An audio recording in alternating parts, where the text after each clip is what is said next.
Well, the news that Woodside and its partner Shell BP are not going to proceed for a while, for now at least, with the Browse Basin LNG project. Maybe not a great surprise. Have a look at what's been happening with the LNG price firstly over the last 12 months. You can see there how it's tracked. Also with the crude oil price as well. It's followed a similar path, coming down and down and down from its highs, and right now sitting at, well, just below about $40 a barrel. It means that big projects like the Browse Basin one don't stack up. This is a $40 billion project, though, for the northwest of Australia.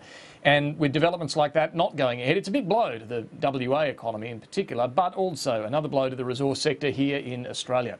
The Resources Minister, Josh Frydenberg, though, is remaining upbeat as much as he can. I spoke to him a little earlier today about what the shelving of this project means and the outlook for the resources sector. Josh Frydenberg, thanks for your time. You have expressed disappointment at the decision by Woodside not to go ahead at the moment with the Browse development. Does it now mean there are no major gas projects in the pipeline in Australia anymore?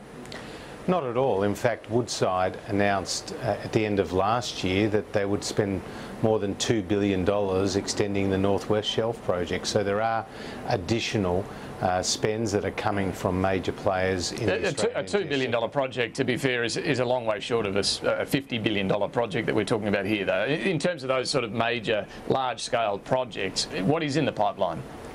Well, we're going to see a number of these projects that the investments are currently being made in, David, come online. You see the Wheatstone project, which is another Chevron project, has yet to come online. The floating LNG platform, which is called the Prelude project, has yet to come online. And just the other week, Gorgon, the largest ever private sector investment at $70 billion, has now started producing gas and had its first shipment to Asia. And I had the privilege of visiting the Gorgon plant on Barrow Island off the coast of Western Australia. So we have to put in perspective.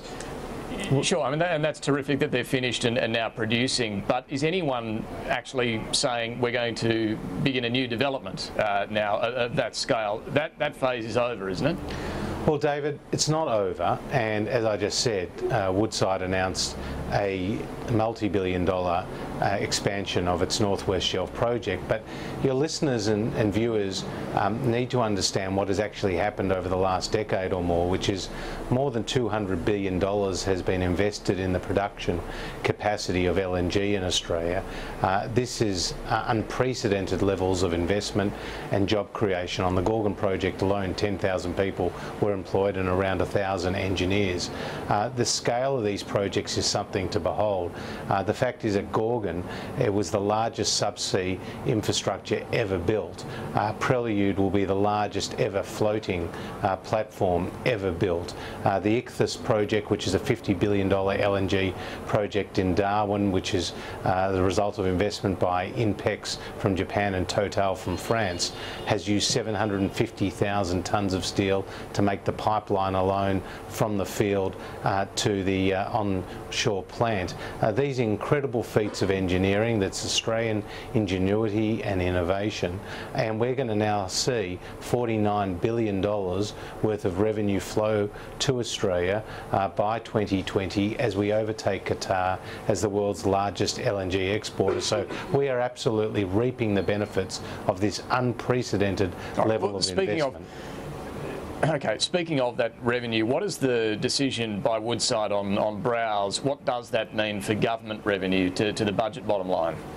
Look, it's obviously going to mean that future revenue from those sort of energy exports would be down, but it's actually not going to affect our budget bottom line in any significant way. We are, as I say, going to get $49 billion worth of revenue from energy exports by 2020. That's 3 times more than we're currently producing and receiving. So we're actually got a lot of upside to come, David, when it comes to energy exports. And when I go around the world to G20 meetings or to IEA meetings or APEC meetings of energy ministers, they look at us with astonishment at how far Australia has come as an energy exporter to the world. Well, and that's your job, and you are very upbeat about the energy sector. Does it make your job harder that the Prime Minister every day is talking about our economy transitioning out of mining and into new things? Well, he's absolutely right that the Australian investment scene is going to see a slowdown of resources and energy investment. That's just a fact of the slowdown in prices, or the coming down in prices for hard commodities and energy resources. At the same time, these sectors are highly innovative. Companies like Rio Tinto and Fortescue and BHP are operating drilling equipment and trucks and trains remotely in the Pilbara, 1,500 kilometres away from their headquarters in Perth. Woodside is operating... And that's the key, isn't it? That's the key, is getting those costs down. Absolutely. And particularly with Browse, you know, Shell, one of the partners there, says they need to get their break-even price down below $50, an oil price below $50 to make it worthwhile. This is the key for companies now, isn't it? Trying to find a way to bring their production costs right down. Absolutely. And when it comes to iron ore, David, 2/3 of Australia's, or 3/4 of Australia's production in iron ore is in the bottom half of the global cost curve. When it comes to the Browse project, as prices go up for gas and for oil over time, I'm sure that project will be developed. And it's important to underline that Woodside and its joint ventures have put their project development on hold. They haven't abandoned it because they understand how important that reserve is. And when you look at the demand for gas globally, according to the International Energy Agency, it will increase by 50% between now and 2040. It's the only fossil fuel which will increase as a percentage of the overall energy mix between now and 2040, and Australia is in the sweet spot to capitalise on that new demand, particularly out of Asia.